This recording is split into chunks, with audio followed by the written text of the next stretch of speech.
Captain Shubhanshu Shukla একদিনে 16বার সূর্যাস্ত এবং সূর্যোদয় দেখছেন। এরকমটা কেন ঘটছে?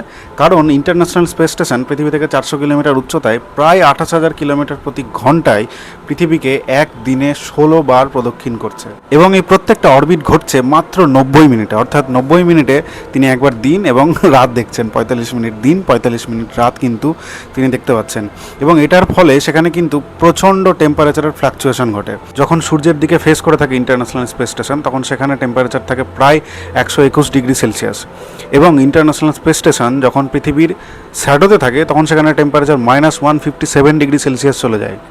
অথচ এই ফ্লাকচুয়েশনের মধ্যেও ইন্টারন্যাশনাল স্পেস স্টেশনের ভেতরে যারা আছেন তারা কিন্তু সম্পূর্ণ ঠিকঠাক অবস্থায় থাকেন। কেন?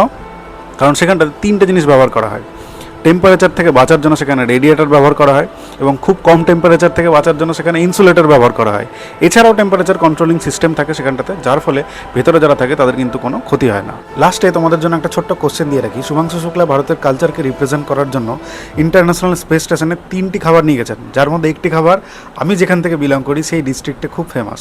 তোমরা যদি জানো অবশ্যই কমেন্ট করে জানিও যে কী কী খাবার তিনি স্পেস স্টেশনে নিয়ে গেছেন।